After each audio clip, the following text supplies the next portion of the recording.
about, I was telling you about headphones is, I don't usually wear like 2-sided headphones like this. Yeah. Because it messes up my hair. And usually when it's very practical, right? No. Yeah, like, I had the same issue. Right, because when you're at the club, my hair is all done, and it's and look. Oh, you mean like the top? The top. Yeah, the imprint going across the top of your head. I hate that, and I use like hair clay, like so it's like a matte finish. It's not gel, and it just holds hard. Little pomade. Yeah, a little pomade, right? Yes, sir. So if I fuck with it and I constantly mess with it, with the headphones going on and off, like by the end of the night, I'm gonna look like I just got out of bed. So it was a funny gift, but one of the light guys gave me like a one-sided. It's called a lollipop headphone. It's just a cup. Yeah, essentially it's a cup and then like a stick. It's like this.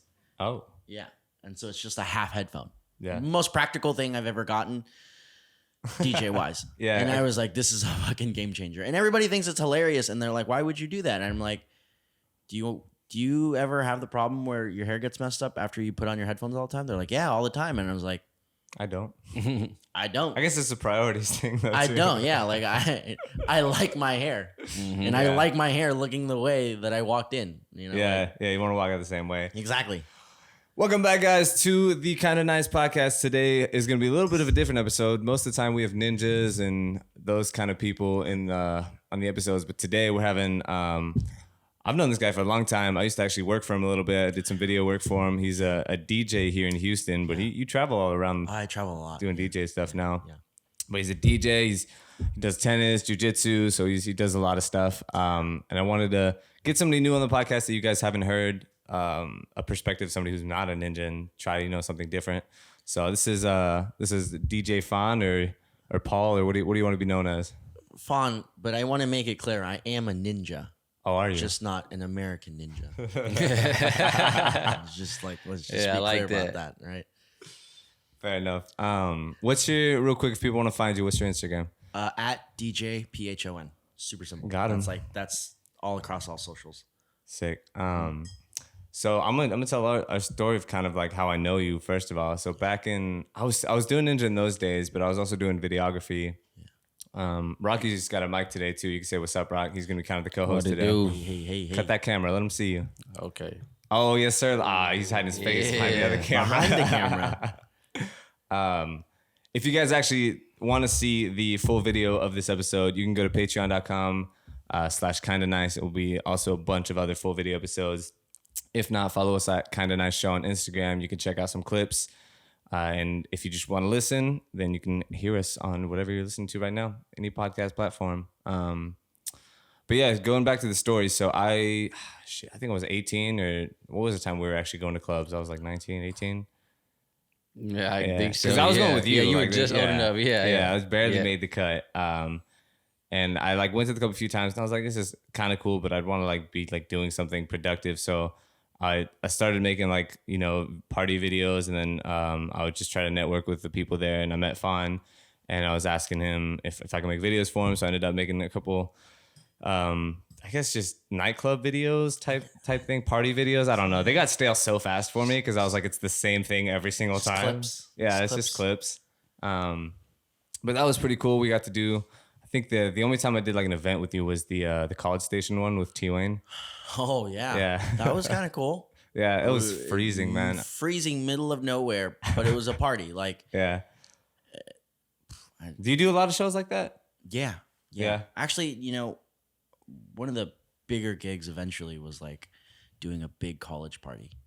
And Oh, really? That was one of like. yeah, and so I was doing like little clubs and stuff, maybe like a couple hundred people, right? Yeah. And that was cool. But then like a first big room was at like Spire.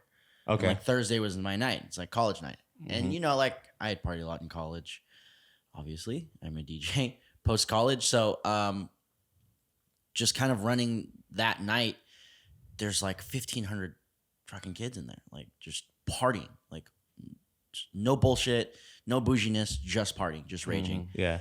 And so a lot of those college kids eventually go back, or they were in, or they live there. Yeah. And just they talk, And eventually you just meet enough people where you're like, yo, I want you to come play at UT or, or A&M Okay, or whatever. cool. So that's one of the big questions I want to ask you is how did you get into DJing? Like how is this now your lifestyle and your, how you make your money? A lot of dumb decisions. No, I'm kidding. Really, it started off as like, I think I've always wanted to be a DJ. Okay. Even as a kid. And it was like, I didn't even understand the premise of what a DJ does. Yeah. I think a lot of people don't understand, like, there's producers, and there's DJs, and then DJ producers, right? I happen to do both. Yeah. I wanted to, like, make beats and stuff. But later on, in college, I saw one of my fraternity brothers buy, like, a little deck. Yeah. It's like, turntables and stuff. And I was like, that's tight. And I was like, I want to learn how to do that. And he's like, yeah, to be honest, I don't think you'll get it as fast as me. He's like, because like I'm musically inclined, and I'm like, what the fuck is this guy talking about? And so I had a little bit of, I guess, scholarship money left, and I was like, fuck it, I'm gonna go on Craigslist. I'm gonna buy some turntables. I'm gonna teach myself. I'm gonna do better than you, and and that's how I ended up here. So it was just to like prove a buddy you were better than him in essence. Yeah, I like a little competition. I like a lot of competition. Yeah. I'm like that too, actually. This whole podcast is competitors. Yeah. So like there's a certain level of drive, and I think inherently it's there. Mm-hmm. It's just to bring it out of you, somebody has to challenge you. Yeah. Because interestingly, so you're saying like, yeah, I do jujitsu now.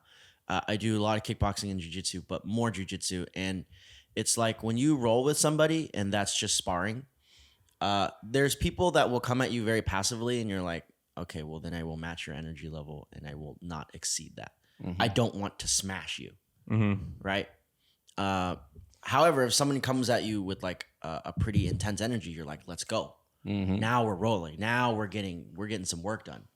And so constantly in life, I really feel like the other competitors, and not other competitors, but the competitors that are on the show will very much inherently understand that like there is that next level that has to be unlocked, but you only really unlock it when you need to. Yeah. Mm-hmm. Otherwise, it's very unnecessary. Yeah. You don't need to be like 100% all the time. No, it's just not smart for you. Yeah. All things aside. So yeah, that was a little thing. And obviously I'm passionate about it. Obviously I love it. I was going to school to be a lawyer. Oh, you took like the LSATs and everything? No, actually I thankfully figured out before I had to, but I just graduated. I did the double degree program. So I've got a history degree and a philosophy degree. Okay. Dang. Yeah. It was just like 4.5, 5 years. Yeah. That's big brain for a DJ. Yeah. Is the DJ scene pretty competitive? Like to be like because you're for like these clubs downtown, you're like a resident DJ, is that what they call it? Resident. So you get to go back a lot. It means resident is you're on a schedule. It's like you are guaranteed certain amounts. Is that competitive though, to like keep that spot or get that spot, or what is that like? I try really not to like think about it too much as to what the competition is or was. Yeah. I feel very comfortable right now, fortunately. Yeah.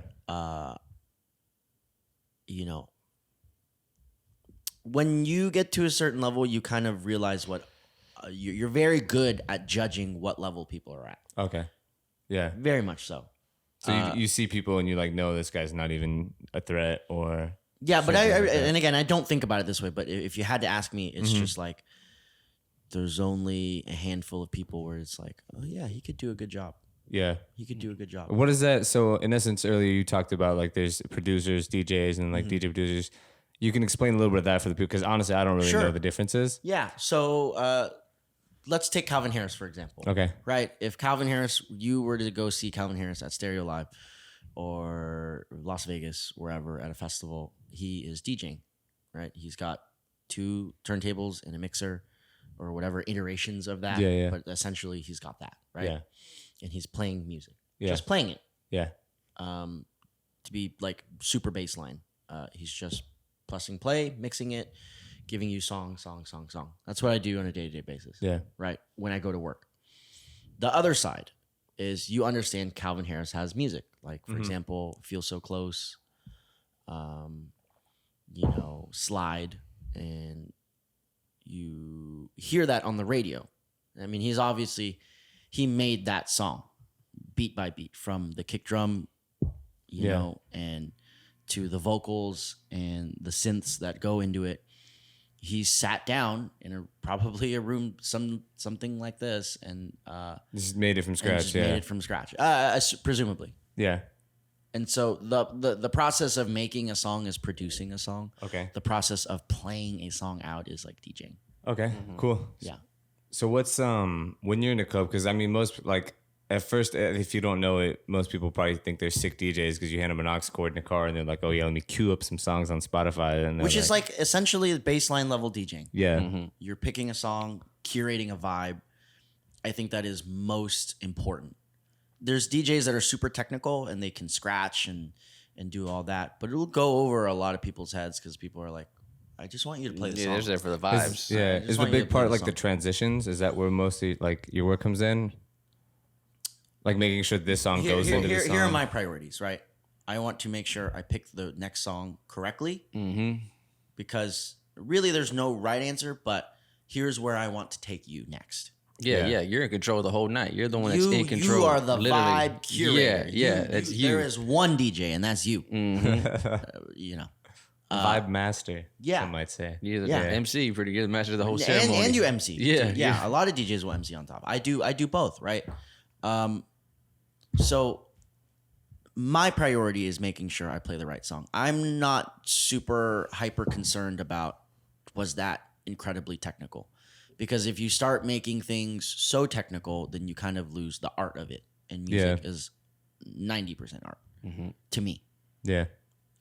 So that's my priority. And then the second is making the transition sound smooth. Yeah. Doesn't have to be technically right, but if it's smooth and nobody is like, what that came out of nowhere, Yeah. then I'm good. And Yeah. those are my priorities. Okay. Yeah, it's pretty. I mean, that's kind of what I thought it was, but yeah, I guess it probably goes over a lot of people's heads of like, you can make or break the night. Like if there's a really shit DJ, then it's gonna be a bad night because you're just kind of like, this is whack. I want to leave. Yeah. Yeah. And go ahead. Oh, you got it. You got it. No, and it's just like at the clubs I'm at, people spend thousands of dollars. Yeah, yeah. So that's kind of what I was. You go in there with the set, like first few songs, like I'm coming with these three first, or like you had to read the vibes of the room, which see the people. It's always kinda, read the vibe of the room. Like maybe like a headlining artist will go in. And it's like, well, Calvin Harris, you want to hear these Calvin Harris songs, so he's gonna play. Some Yeah, Calvin obviously, Harris songs, right. But no, I don't come in with any like preconceived like set or anything. I have a ton of music, Yeah. a ton, every genre.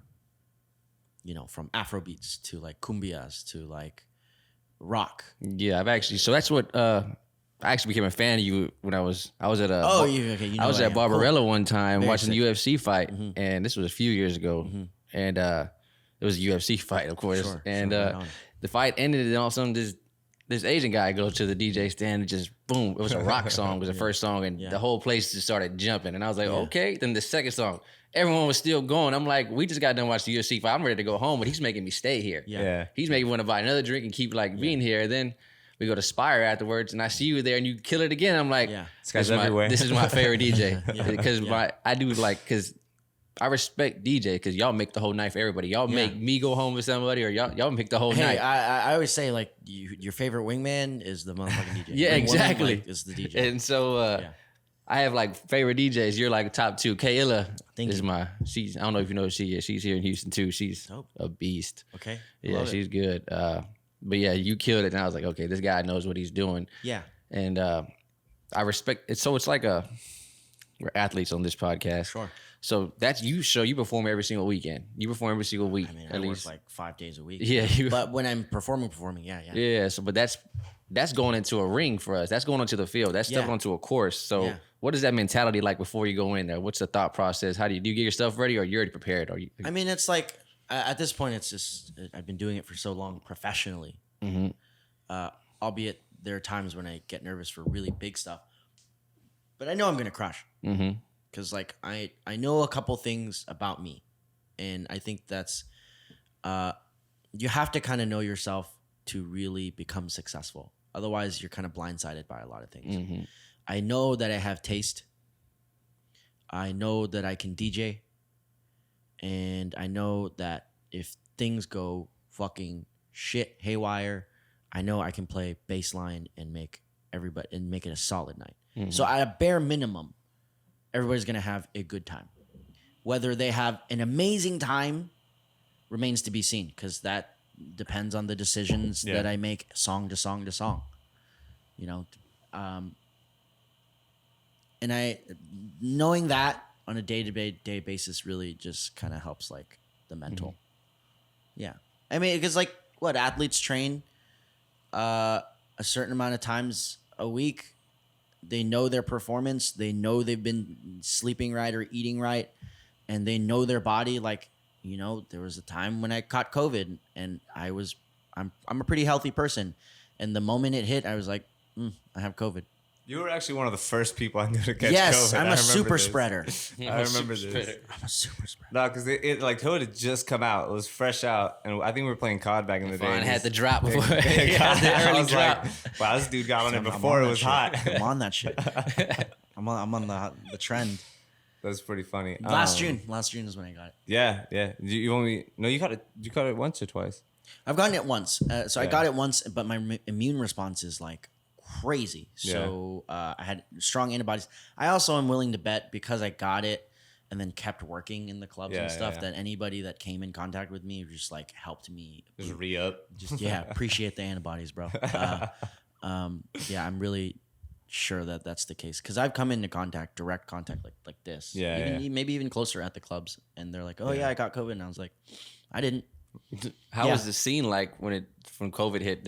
How did that impact I mean, I was out of work for a little while, a couple months. Yeah. Oh, wow. You know, but coming back, everybody's like, all right, is this thing really gonna kill us?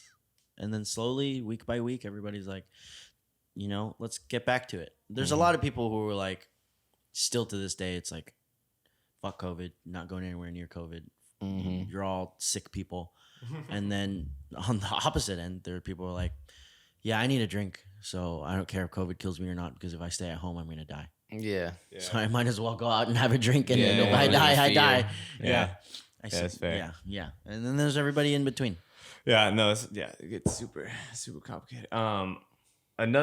So you as a performer who've done you've done sets on like pretty big platforms.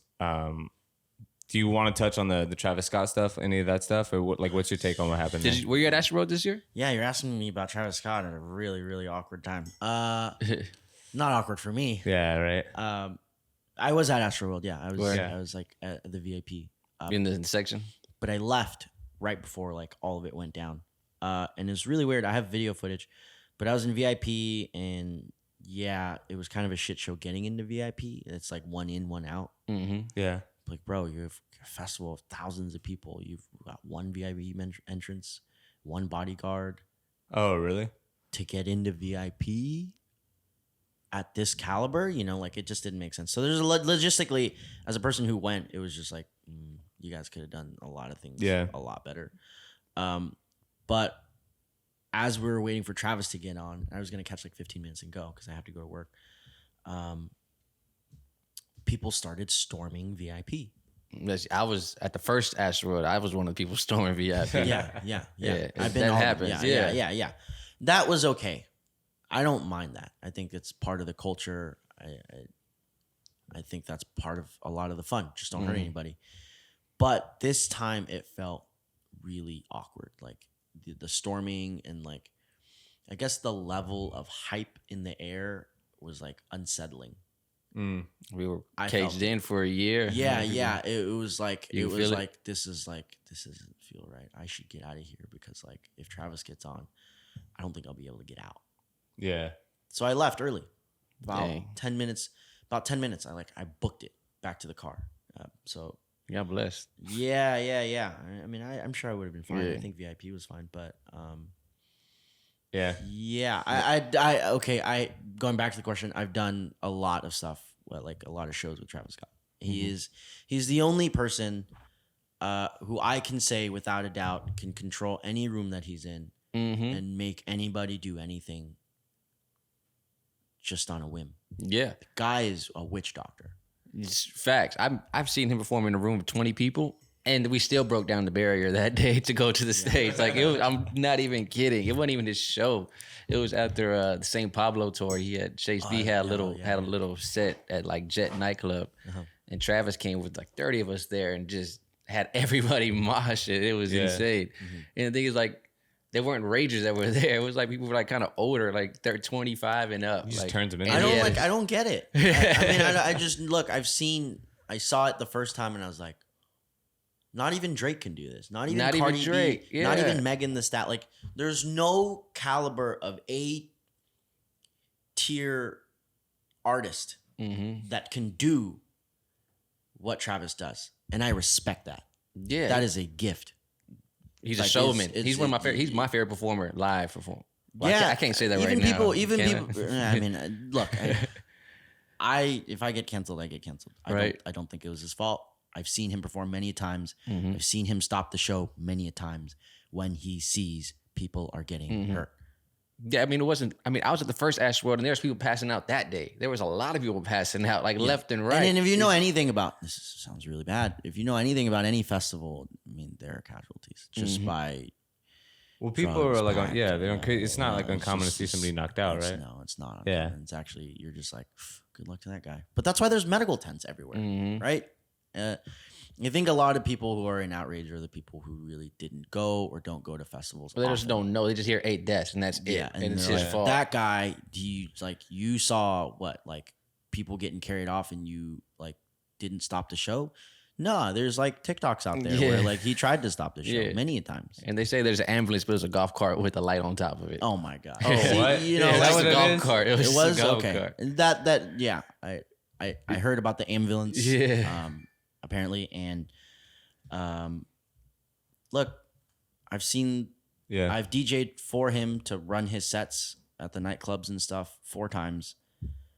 He's always been really concerned. I've run into the guy even more times than that, and I was at the baseball game, and like this kid stormed the field only for him to sign his album. He gave him the okay. Yeah, and he signed it, and this security card was like bomb rushing this kid, and he's like, no, like, it's cool, it's just a kid, like, he's just wants an autograph, right? Yeah. And he's really, really, really, really kind to his fans.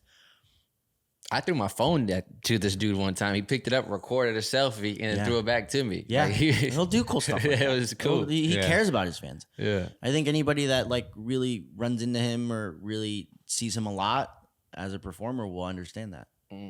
And so when you are Travis Scott at Travis Scott's festival, all the lights are going and people are saying a bunch of crazy shit. Well, yeah, a lot of crazy shit happens at a festival.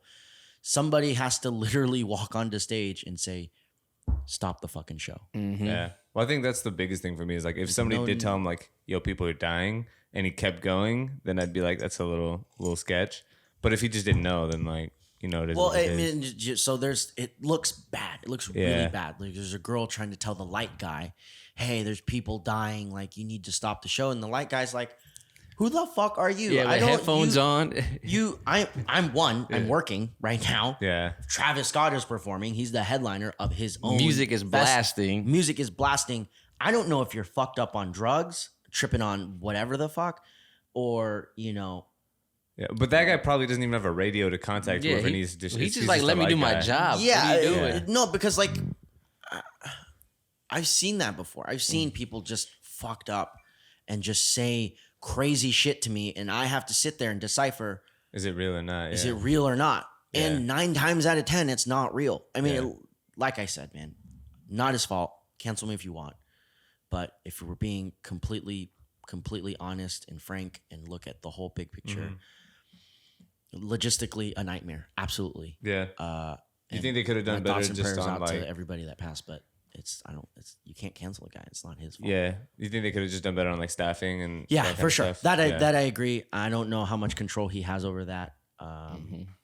So Live Nation or whoever, I again might not be, but whoever the promoter was or whoever logistically handled everything, you could have done a much better job. I just went to the memorial, all the flowers on the side of the place. Yeah. I was over in that area. I was like, let me go, because I just felt like a strong energy from over there just drawing me. I was like, let me just go over there and pray over the flowers and all that, see the families. For sure.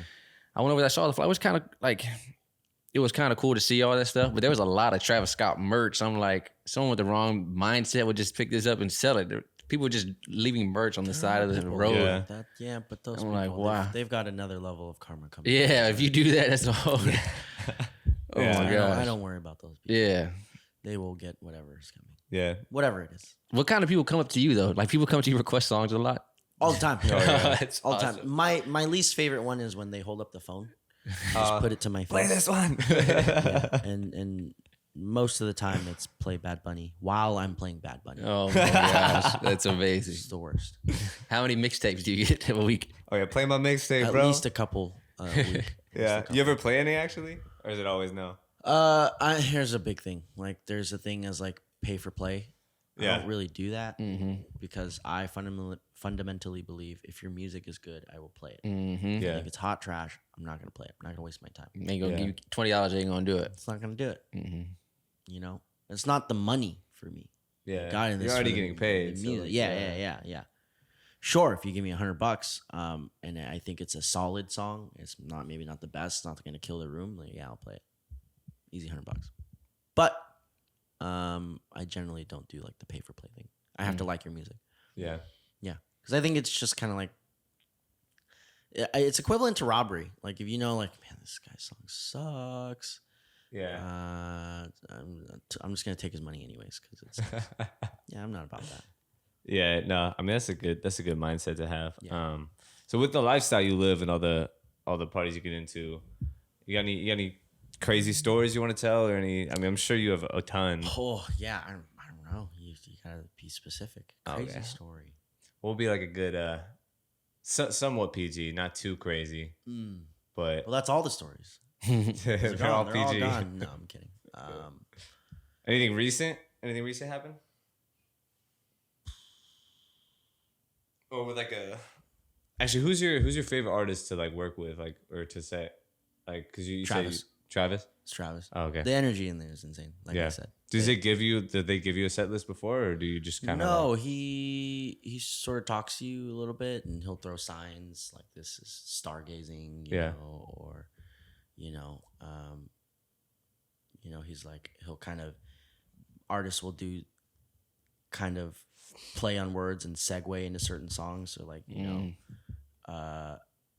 he used my phone for pick up the phone, but he literally used my phone to make a phone call. yeah, and then Oh, okay. so he'll do like stuff like that. So you just have to be on it and kind of know. You what have he to, wants next. yeah. I mean, if you get unlucky, which I have been unlucky before. Actually, worst story. How about that? Here we Maybe go. not best story. Yes, sir. Worst artist. Sorry, is Wiz Khalifa. Oh my Why? Because god. he's high as a kite. Yeah, for sure. That's one. I was doing the after party, and his tour manager came up, gave me some USBs, and I was like, "Yeah, I have a lot of his songs." Was a big Wiz Khalifa fan. I still listen to his music, but now as a person, I'm like, I really don't like you. I'm running the song, and he gives me a tour edit to play, which is a shortened edit, right? It's just gets to the point, goes to his verse and stuff, and I'm playing the tour edit that the manager gave me, and he goes, "Yo, let Gucci's verse play," and I look at the tour manager, I was like, That's not how that works. It's not on here. there's no Gucci verse on this. You gave me a 1:30 clip. and then this, I'm like, what do I do? He's like, it's fine. I'm like, okay, it's fine. You're the manager. You tell me it's fine, it's fine. Song runs out. Wiz turns at me. He's like, hey man, what did I say? Run the whole track. And I'm like, no, like we don't. He's like, man, whatever. And the whole crowd starts booing at me. Yeah, you dropped the ball. Like I fucked up. Yeah. And here's the thing here's one of the things that really irritates me. When I get yelled at for things that I didn't do. Yeah, there's nothing you can do. The worst. Scapegoat. Yes. It's the worst. I'm like, it's not my fault. Yeah, I'm but it's his getting fans in there, so Blamed yeah. for this. That sucks. The whole because I mean, as like awesome as it must be when you're like killing it, the energy's good and people are cheering you on. Must suck when people are like, "This DJ sucks. He's dropping the ball." Yeah, thankfully that doesn't really happen anymore. But that time was I felt so awful. Also, he came to the club at 2:05. It's Houston. You He can't was do that. supposed to be there at 1:30. Yeah. Yeah, So like, dude, if fans are coming to see you perform and you come when the club is technically closed, do you know how irritated you're gonna be when it's 1:00 and he's nowhere to be seen? Yeah. 1:15, nowhere to be seen. 1:30, nowhere to be seen. 1:45, nowhere to be seen. Dang. Yeah. What are the big artists have you worked with? Ooh, Meg, Cardi, Cascade, Diplo, Tiesto. I mean, everybody. Dang. Everybody. Do you want to become like a main name DJ? Is that your goal at some point? Yeah, I want to be my own artist at some point. Yeah. And I am making my own music, and really I'm big on finding the sound that drives me and inspires me over a long period of time. Mm-hmm. And there really hasn't been anything really up until now. The past couple of weeks that's really been like really inspiring. But you know, it's a muse, right? Like you gotta entertain it, and if the muse stays perfect, then you found it. But if it doesn't, you gotta move on to the next thing that, you know, inspires you. How on top of you on new music? You had to be on top of new music, right? So, Twice a week, I'm spending a couple hours a day just digging, and in the car, I'm digging. dang. I am always looking for new music. Yeah. Always. That's the grind. That's the hustle they can't see. When you're Yeah. People are like, oh yeah, DJs, they work like a couple hours a night, couple nights. Like, must be a life. We're like, whoa. There's a little more to it. Yeah. There's a lot more to it. You know, you could be a lazy DJ, Yeah. and yes, there's the same 100 songs that work in every club, every bar, and you could do that probably the rest of your life, and you'll be all right.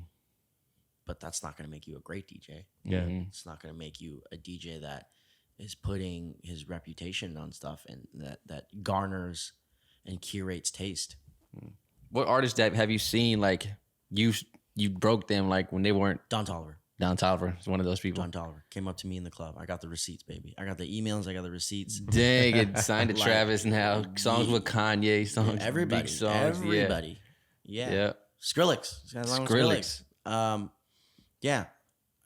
2017 winter. I think it was November, December. He Dang. sends me a text like, hey, man, you're the guy. I want you to break my records. I listen to it. I'm like, you're the future. You sound so different. So different. Yeah, he's big time. Yeah. And kept playing his records, kept showing him love. And then one day he's on a Travis record. What was it? What was the one on Astroworld? Or, yeah. There was one on Astroworld. Yeah, I know what you're talking about. It starts with can't. You can't say that one. Yeah, can't say. Yeah, can't say. And I don't know why I knew that. That's crazy. yeah, can't say. And then ever since then he's Yeah, when I heard him on Moon with Kid Cudi, I was like, yeah. he has his own song on a Kanye album, him and Cudi. Kanye didn't even have on it. My favorite song is Had Enough. Mm. Love that song. And Diva, which is an old song, maybe like one of his first records. But the guy is just raw talent. Mm-hmm. Raw talent. You know, he came up so fast. It was insane. Yeah, 2017 and now it's 2021. He's already on Like biggest by album the of the time by the time it was the end of 2018, he was a superstar. year. Yeah, he's already signed. There's a lot. I feel like there's a lot of like, I guess you'd call them like one hit wonders or guys who'd be like really hot for like a year, like on top of it and then disappear. Do you know, like in your opinion, what's the difference between a guy who's going to be like, you know, here for the next decade, 2 decades, or a guy who's going to be hot for a year and then just fall off? That's tough because I think a lot of it depends on the artist's like work ethic and, and maybe luck and timing, you know, and all that.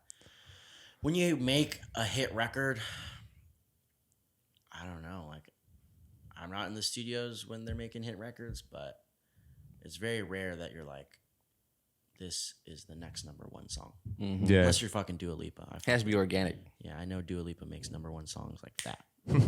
Fucking love Dua Lipa. But yeah, it's hard to say. It's hard to say. But oftentimes there is like magic in the studio and you're like, the way that came together is you know, it's gonna be it. That's the one. Yeah. And if so, like, are you currently making music right now? What's Yeah. Do you drop stuff on Spotify or like? No, I don't. nothing out yet? I did one release on Insomniac Records, and that was like 3 years ago, and that was like a harder dance music record, EDM. Is that the style that you like to produce most of the time? It was at the time, but again, I'm still figuring out What you want to do. Yeah. So what is like right now? What are you kind of leaning towards? I'm on this really big Catronata vibe. Okay, I'm not really. What is that? It's like a very soulful, slower house, Okay, groovier, funkier type vibe. But there's a couple things I want to try to incorporate. More hip hop. Yeah. And more R&B influences into that. Yeah. Have you heard that Bruno Mars, Anderson .Paak? Yeah, love Silk City. Yeah. Not Silk City. Silky Smooth or something like that. Yeah. Yeah, I like that. I like the funk and R&B that they're bringing back. Mm-hmm. Is that the kind of the style you're talking about? More dance music based. Yeah. But yeah, that's a start. That's pretty cool. Other than we've talked a lot about the DJ stuff. Other than that, though, I know you had a past. You still play tennis and you do jujitsu. Man, I don't really play tennis anymore. I'm big into doing one thing and really doing it. Yeah. So when I started doing jujitsu like a year ago, a little over a year now, I like fell in love with it very fast. Yeah. And was doing kickboxing at the same time, but didn't find the same kind of mental stimulation that I got from Muay Thai that I did in jujitsu. Yeah. That's funny because so for me a big thing with what I've been doing with ninjas, I like. It's kind of, and maybe you can relate to this to tennis, maybe not, but for me, ninja's gotten stale because it's become something that like I kind of there's not much more for me to learn. It's a lot of just now it's like conditioning and cardio and just getting stronger and more Here's reps. the grind. Here's the grind part. Right. It's no longer like, oh, let me develop this new skill or unlock this new skill or get to do this new obstacle that I've never done before. Like once in a while that comes around. But that has jaded me so much because like so now I'm playing a lot of just like beach volleyball because my uncle's really good. But maybe at it. that's a good thing, right? Because Yeah. sometimes when we leave something and kind of put it on a slow burner and we find something else that inspires us or maybe allows us to explore different body mechanics. Yeah. And we go back, we're like, I never saw it this way before. Yeah, true. Give you a different perspective. You stare at a painting and you're like, okay. You walk away, you come back and you're like, okay. Yeah. I think Albert Einstein said that if you give me a problem, I'm going to spend 90% of the time thinking about the problem and then 10% actually solving it. Mm-hmm. Yeah. Yeah. Yeah. No, it's good. I mean, hopefully, yeah, like potentially, like after a year of putting it on the slow burn, I can come back to it. Or Yeah. But if not, like I'm okay either way. Just Yeah, getting to you experience certainly new shouldn't things. force things. Yeah, right? absolutely. Only if it inspires you. Yeah, for sure. Yeah. No, but I like for me, like the love of a sport usually is in discovering, right, and like the new things in developing, like sharpening kind of my skill set, right. Mm-hmm. Being a noob is way more fun to me than being like a veteran. Absolutely, because Yeah. I mean, as a veteran, you have preconceived notions, right, and you have certain expectations. As like a newbie, fresh, Yeah. You know, like There's a lot more upside, right? there's a ton of upside. Yeah. But that's not to say that there is an upside in being like an expert. And really, okay, so somebody explained something interesting, and this is the cycle of learning, right? You start off as a beginner, and you learn within certain constraints and rules and boundaries. And then you get to this intermediate level where you understand the rules and boundaries and you very much know how to operate within them very comfortably. And then there's that next level. And this is a very important level, and a lot of times people don't go past it. Is when you understand everything so well that you understand what rules you can break and what boundaries you can break to form whatever your goal is and make it work for you. And that's how you find like identity within that, whatever that is, whatever constraint. Okay. Right. Or whatever you're doing, applying it to. Yeah. So learn the rules, play by the rules, break the rules. Amen. Clip that. Yeah. You read a lot of books, Phon? I used to read a lot, but this is probably like my philosophy degree. I'm about to say, what's your favorite philosopher? Who's your favorite philosopher? I don't know. They're all very boring. Yeah, That's right. true. They're all very boring. Yeah. I read When you get into like actual philosophy, it's like, I What's this? This guy got a degree in it. Yeah. I read I think the only like recent philosopher I read is like Marcus Aurelius. I read his book. It's just the Stoic stuff is just too dark for me.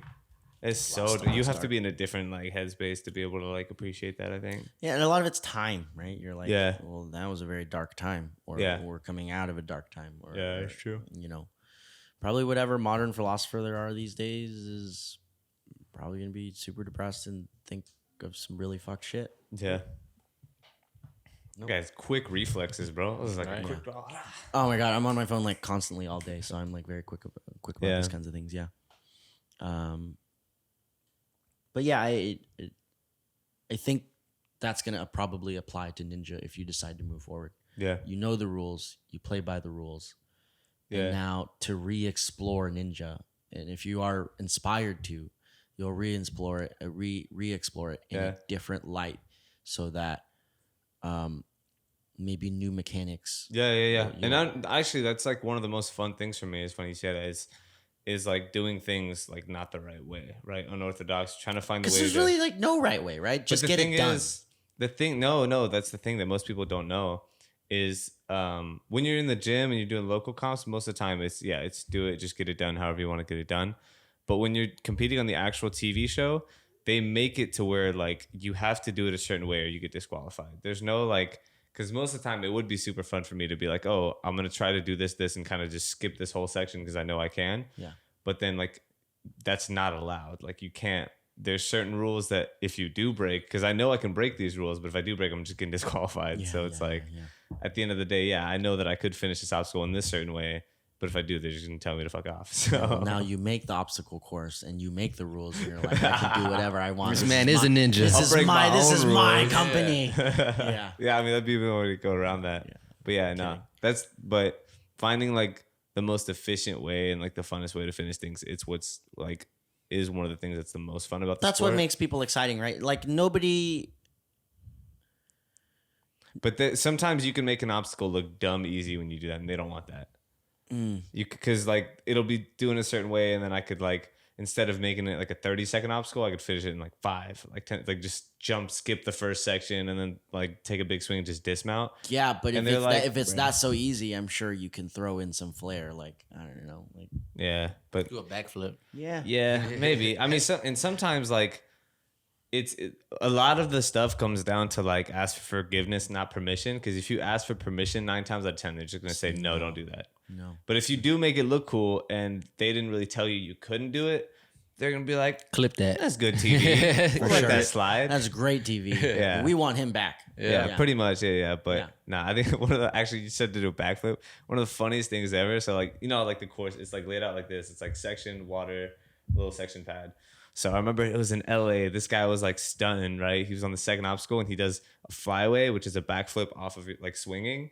Does a backflip, lands on the side of the platform, but he lands so like with this momentum like kind of behind him, and he just falls right back into the pool. It's the funniest thing I've ever seen in my life. I was like, well, there is, you were too flashy. Yeah, that was I was like, this guy did a backflip. Fell back Be humble.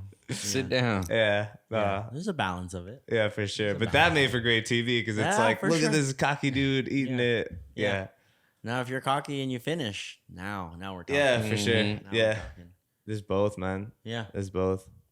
Do you watch a lot of TV? Are you a movie guy? Very much enjoy cinema. Very much enjoy TV shows. I just don't sit there and watch it. Oh, yeah. That's fair. I'm like in and out. I'm super busy. And even when I do have time to do those kinds of things, I'm the kind of person that feels guilty about just like doing nothing. Yeah. And maybe watching TV is not doing nothing and it's like decompressing, and sure there's like ulterior motives and stuff and goals, but I just can't do it. Yeah. Well, it's also like for me it has to be like after like it kind of needs to be earned, right? If I like haven't done anything all day and like just haven't been productive, then like I'll feel like just not good sitting there. But if I've like done everything I need to get done, and then I'm like, okay, like I've done. There has to be, for me, like I'm like, no, you didn't earn shit. Keep going. You're not done yet. Yeah. I'm a keep going until you accomplish the goal, and keep going again. You keep going again because there's another one. But the only time I will sit down and do something and settle in is maybe for the sake of somebody else, you know. Yeah, that's fair. That's really it. I've done Sounds like terrible that before, but, but I don't know. I mean, sometimes like if you're doing that like not healthily, which I don't know that you are or not, but that shit can catch up to you, right? Yeah, absolutely. But that's why I have like healthy outlets like jujitsu and you know. Yeah. Yeah, I do take time to just. I like eating, and not doing anything. Good food. You a I big foodie? Big foodie, but Yeah. I do like just sitting there and just like eating and like just eating and turning my brain off. Yeah, yeah. Those are the times that I have like enjoy like solitude. Did you lose your taste with COVID? Yeah. It must have been rough. And you know how I knew? I had a little headache. I was very tired, and then making coffee, and I was like, I'm a big coffee guy. And I Yeah. was like, I can't smell anything. And then I stuck my head in the beans. I was like, I can't smell anything. No. And I freaked, and I was like, this is the true test. As a very Vietnamese person. Little fish sauce? You go to the yeah, fish sauce? just one Yes, fish sir. sauce. Yes, sir. Fish sauce. Go to the Nook Mam. Opened it up, Yup. put my nose in it, and just ripped a whiff, and it just Nothing. nothing. And No. fuck. That would have given me a panic attack. I haven't had COVID, at least I don't know, but I haven't lost my smaller taste. It's not that bad. It's like, not that bad. it's The not that worry- bad. Mike still hasn't got it back. It comes and That goes. is bad. That now the Comes worry and goes. the worry is that you never get it back. However, eating with I no didn't sense lose my of taste. taste. God bless. Like, thank God I didn't lose my Oh, taste. really? I just lost my smell. Oh, losing both. Eating is the most miserable thing that you could do. Yeah. No. It's tiring. You're like, this is work. It's a good, like, Didn't it's a realize how good- much taste made it more fun. Yeah. It's a good opportunity to just eat real healthy because it doesn't matter. It's all going to taste the same. Yeah. Or is it, were you just a texture guy at that point? Just need texture? something crispy? I was like, pizza. Yeah. This is crunchy. You know. Yeah. Oh, man, that would have been crazy. I'm so glad I didn't lose my taste, though. Yeah. But for me, actually, I was in the shower and I was feeling like a little sick. I didn't know if it was like a cold or whatever. Yeah. But I threw in one of those like Vicks, like vapor rub, like things to like get the steam all like minty. Yeah. Ooh. And I was like, bro, this thing sucks. Like I can't smell anything. And I was like, I'm gonna go like try to return these. And then it clicked like midway through the shower, and I was like, oh shit. You just started crying. I can't smell it. So I go in my room and I like get a candle and like sniff the candle. I'm like, no. I'm like, No, it's like a panic. It's like, Yeah, I you're would've like, freaked out. there's no way I've lost it, and you go through a series of things you're just testing stuff. until like me, you're like, this is the test. If I fail this, the fish sauce is, if you I'm can't smell fucked. fish sauce, you got COVID. you got COVID. You got COVID. I told my buddy bite into a lemon as a joke. I was like, I really was telling him to do the fish sauce thing, but I was like, bite into a lemon. Yeah. Bit into the lemon. He's like, nothing. I was like, you're so screwed. You're screwed. That's pretty funny. Yeah. How long did you lose it for? 2 weeks. That's not too bad. That's It's not great, but it's not too not bad. great, but Because I know people that's been like 4 months and they're like, I lost some still can't pounds taste. for sure those 2 weeks. Oh, you just weren't eating? I just wasn't eating. I was like, this fucking sucks. Yeah. I'm big on flavor, taste, texture. Yeah, Yeah. man. I don't know. I've been big into cooking recently. I'm making like home cooked pizzas and just cooking a bunch. I made like a tomato curry yesterday or coconut curry. It was pretty good. Amazing. Yeah, I make like a yellow curry, like a yellow Thai curry, and I also make like in an Instapot, I make like tikka masala. Ooh. I made Captain Crunch, Frosted Flakes, Lucky Charms. Yeah. Any turkey sandwiches. Yeah. How do you prep the milk for that? So I like to what's keep the- it in my refrigerator at 36 degrees 30, Fahrenheit. 60, Yeah, for okay. overnight. Yeah. And then when I wake up At in the least 8 morning- hours. Yeah, at least. 8 hours. Yeah. Perfect bowl. Hey, I love it. You take ice baths? Yes. Yeah. Big fan. You want to take one after this podcast? No. I got a big chest freezer. It stays at 40 degreys. Fits too. I've heard about that. I've been doing it the old school way with ice bags, but that is nice. I signed up for this gym Lifetime, and they've got a Yeah. cold plunge. Oh yeah. So you can sauna, cold plunge, sauna, cold They plunge. have Yeah. a cold plunge? Yeah, that's what I'm doing At next. Lifetime, I never knew. Are you the Lifetime downtown? Yeah, The Oh, new okay. one? Oh, how's it? Nice. it's pretty nice. I believe I get a membership My over company there. pays for it, so shout out to Clay. They Dang. pay for my gym membership. I'm going to go ahead and apply and see Go if they ahead. need an Go accounting. ahead. Yeah. You got an accounting degree? Yeah. Hey, they might need some help in accounting. There we go. There we go. Yeah. Seriously, Yeah. holler at me. I think That's they might funny. need some help. Yeah. Yeah, that's so cool. That I mean, I've realized now that like everything like from DJing to fitness and sports, it's like there's a connection with all these things when it comes to just passion in your job. And it all comes down to that. It's Yeah. passion and how are you moving the needle forward Mm-hmm. in what you do. yeah, Because if you just are accepting whatever is given to you and you don't challenge yourself or the system or whatever it may be, it's all really just moot and meaningless, yeah, right? And then what are you doing it for? Yeah. And there's a lot of people that don't have that kind of drive. But on the flip side, it's like the people who are really inspiring, they wanted more for themselves and they wanted more for what they were passionate in. yeah. I mean, and sometimes it comes from different places. Whether it's like your family, if you have kids, it's like I've heard that that's a big like life changer. Like once you have kids, it's no longer about yourself. It's like, oh, like I don't matter anymore. This is bigger than you. Yeah. Yeah. Another this is kind of like off topic, but how do you like your sleep schedule must be all kinds of messed up. Dog shit. Like how do you like, because sleep is one of those things for me. I need 8-10 hours. I need to go to bed at midnight. When I wake up, I don't set an alarm. Like I let myself sleep. How do you deal with that? I admire that and I wish I could do that. I don't. You just can't? I operate on a pretty strict schedule. And you know, when I was drinking, I'm sober now. I think 127 days sober. Oh, nice, man. When I was drinking, sleep was a little easier because you're passed out. But Yeah. these days, like, I'll stay out till about 3, and this is finishing the club, getting paid, getting home. When you have your brain turned on for a very and operating at a certain speed, it's hard to turn that off because you got to think as a DJ, you're mixing songs. Yeah, going from that environment to sleeping. Right. Yeah. Anywhere from 1 to 3 minutes. For me, I mix pretty fast, 1.5 minutes, 2 minutes tops. And I'm keeping my brain turned on, actively thinking in between those 1 to 2 minutes for about 4 hours straight. So it'd be like studying intensely. Yeah. I'm just trying to shut your brain off. Yeah. Studying intensely with loud music and energy and everything going on. And it's funneling to you, right?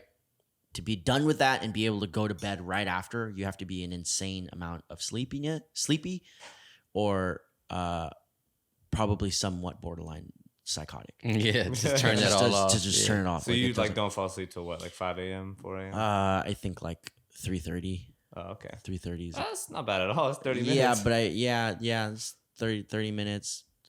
That's with a lot of practice.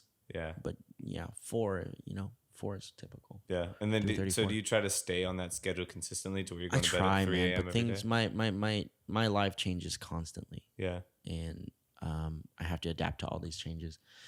But if I lived in the perfect world, I would sleep and I want to sleep more, but I can't.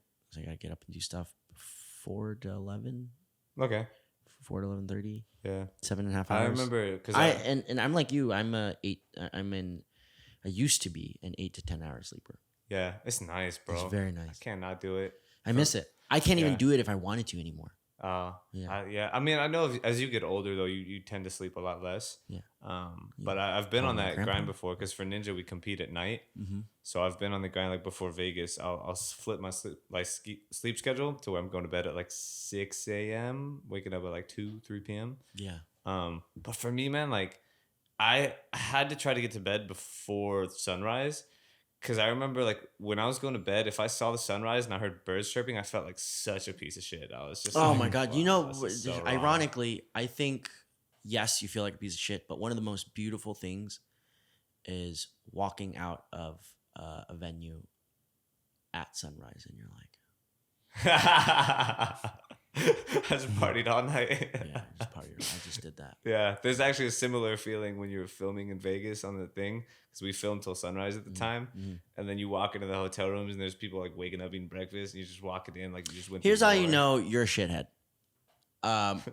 You are out and maybe at a restaurant or something, and you walk out of the restaurant and there's people doing their morning jog. And I'm like, in my head, I'm like, Man, I'm an asshole. I'm an asshole. They're like, oh, you just woke up. I haven't hit the bed yet. This lady's like crushing her 10-mile jog or whatever. Yeah. Right. And you're just like, I've been partying. I'm going to bed. Yeah. What's the longevity in that? Do you see yourself doing that when you're 40? Maybe not to this degree or this intensity. Yeah, but like a variation of it, maybe. Yeah. Yeah. More relaxed schedules. I hope to like be able to retire at like 40 or earlier. That's my hope. What does your retirement life look like? Are you just done DJing? Just go to the No, islands? retirement for me is I'm fucking rich, bitch. Yeah. I'm rich, biatch. That's really it. That's all it means to me. You big into like crypto investing, stock market? Yeah. Or I pay attention to a lot of it. I don't fundamentally. I used to day trade.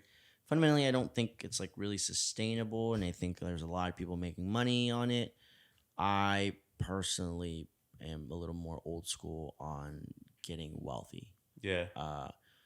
Make more of it, save more of it, invest more of it. Not put 10 G's into Shiba and hope that just hope for a quick bag. Hope for a quick bag. I'm all about here for the long run. I'm all about consistency. And, I mean that's the best way to stability. do it. Yeah, absolutely. Yeah, I've gone through the exact same phases of like I was just doing like regular trading and I got to like where I had a good amount of money and then I started day trading and lost a good amount of money. And that was the thing. Thankfully, somebody gave me a good chunk of change early on. They're like, "You think you can day trade?" I was like, "I think I could do it," and did it. And I was like, "It's way too stressful. I don't have time to really sit here and just trade all day." And I could make big plays, but I could make really bad plays. There's also no value, like if you, because I know guys who just make their money off that, like it's all they do, but there's no real value in that other than just like digital or like money, right? Like you're not adding anything to the world. There's no like, you know what I mean? It's just you're making your money in between these transactions and in this world, and it's interesting because people are like, the stock market is going crazy. Meanwhile, the rest of the world is like homeless or starving or supply chains fucked and they can't get what they need. Or, this is mid-COVID, right?